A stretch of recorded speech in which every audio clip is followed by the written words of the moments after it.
UP की राजधानी लखनऊ से महज 80 किलोमीटर दूर रायबरेली देश का सबसे वीआईपी संसदीय क्षेत्र है। इंदिरा गांधी से लेकर सोनिया गांधी तक का संसदीय क्षेत्र। लिहाजा रेल मंत्री पवन बंसल ने जब अपने रेल बजट में रायबरेली में एक रेल व्हील फैक्ट्री लगाने का ऐलान किया तो किसी को ज्यादा हैरानी नहीं हुई। लेकिन हैरानी की बात ये है कि खुद रायबरेली के लोग इस ऐलान को ज्यादा गंभीरता से नहीं ले रहे। 2014 चुनाव होने वाले हैं, उस हिसाब से तो हमको यही लगता है केवल ये चुनावी पुलाव है और कुछ नहीं है। मनसा तो लगती है जैसा ऐलान किया गया, वैसा तो लगता ही है बनाएंगे। अब देर से बेर कब बने ये नहीं बताया जा सकता। केवल दिखावा है। चुनावी दौरे पर ये सारे कारनामे रचे जाते हैं और अंत में उनको पूरा नहीं किया जाता है। रेल मंत्री के ऐलान को चुनावी वादा मान रहे हैं लोग। दरअसल वो इस बात से सख्त नाराज हैं कि जिस रेल कोच का बड़े शोर से ऐलान हुआ है वो अब तक अधूरा है।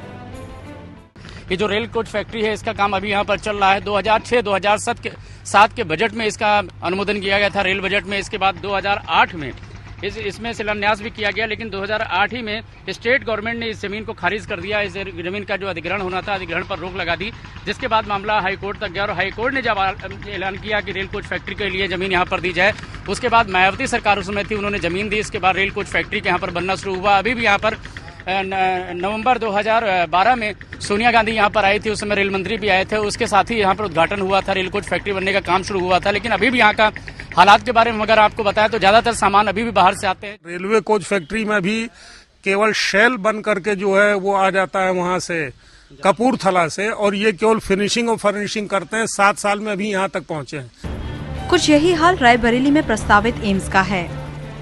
बरेली में एम्स के लिए जो अखिलेश सरकार है उन्होंने कहा था कि यहाँ पर जमीन का अधिग्रहण हम करा देंगे, लेकिन बाकी 3 जो बुंदेलखंड इलाका है, जो पश्चिमांचल का इलाका है, जो पूर्वांचल का इलाका है, उस इलाके में भी एम्स बनाए जाएं। ये मांग अखिलेश सरकार ने की थी। तो क्या अगर जमीन अधिग्रहण की और जरूरत होती है तो जमीन अधिग्रहण के साथ साथ उनको इन दुश्वारियों का सामना करना पड़ेगा कि अखिलेश सरकार की जो मांगे हैं उसको माननी पड़ेगी। FM रेडियो स्टेशन आने वाला था, लगभग 4 साल पहले घोषणा हुई थी, लेकिन अभी तक जमीन नहीं मिलने के कारण वो कहीं दिखाई नहीं दिया। एक फूड पार्क की भी स्थापना होनी थी, उसके लिए भी संभवतः कहीं जमीन नहीं मिली, अभी तक वो स्थापित नहीं हुआ है। रायबरेली में बन रही दूसरी परियोजनाओं का भी कुछ यही हाल है। राजीव गांधी पेट्रोलियम संस्थान की शुरुआत 2008 में हुई थी। 2008 के बाद 2009 में इसका जमीन का अधिग्रहण कर लिया गया और इसके बाद काम यहाँ पर शुरू हुआ। लेकिन अभी भी जो संस्थान है उसके वो अंडर कंस्ट्रक्शन, उसमें अभी भी काम चल रहा है। जो उसका कैंप कार्यालय है वो दूसरी जगह बनाया गया और हॉस्टल दूसरी जगह बनाया गया। तो कुल मिलाकर के अलग अलग इलाकों में जो राजीव गांधी पेट्रोलियम संस्थान है उसकी कई इकाइयां बनाई गई हैं। वजह सिर्फ एक है कि काम इतना धीमे चल रहा है, जिसकी वजह से आज 4-5 साल बीत जाने के बावजूद भी राजीव गांधी जो पेट्रोलियम संस्थान है उसका काम पूरा नहीं हो पाया। ये केवल घोषणा सरकार है और इसके पास कुछ भी नहीं है, और जो काम ना हो, जिसको ना करना हो, दूसरों पे आरोप लगा दो प्रदेश सरकार पर। प्रदेश सरकार चाहे मुलायम सिंह की हो चाहे किसी की रही हो, प्रदेश सरकार कहीं पर भी दोषी नहीं है। शुद्ध दोषी है कांग्रेस, उसकी कार्यप्रणाली, सोनिया गांधी। केंद्र की हीला हवाली ये मानी जा सकती है कि ये सारी घोषणाएं पॉलिटिकल कारणों से की जाती है और इनका समय समय पर रुक करके पॉलिटिकल फायदा भी लिया जाता है। जैसे सन 6 से लेकर 2013 तक रेलवे कोच फैक्ट्री का हर काम हमेशा किसी न किसी लोकसभा चुनाव, किसी विधानसभा चुनाव, उससे जोड़ करके चलाया गया कि उसका इमीडिएट कोई बेनिफिट पॉलिटिकल मिल जाना चाहिए। आपको बता दें कि इंदिरा गांधी के समय रायबरेली में 103 इंडस्ट्री लगी थी, लेकिन आज की तारीख में 100 इंडस्ट्री बंद हैं, केवल 3 इंडस्ट्री चालू हैं। कुछ दिक्कतें भी आई, जैसे रेलवे कोच फैक्ट्री के जमीन अधिग्रहण में मायावती जी ने खुलकर इसका विरोध किया और यहाँ तक कि एक आंदोलन भी चला, और आंदोलन में एक दिन तो सोनिया गांधी को भी वहाँ जाना पड़ा। लालगंज में वो भी गई, उस दिन उनके ऊपर भी कार्रवाई हुई, उनको भी लिया गया, मतलब उसमें हिरासत में। ये कार्रवाई एक बार हो गई थी यहाँ, चूंकि आंदोलन चल रहा था तो प्रतिनिधि बन करके आ गई थी।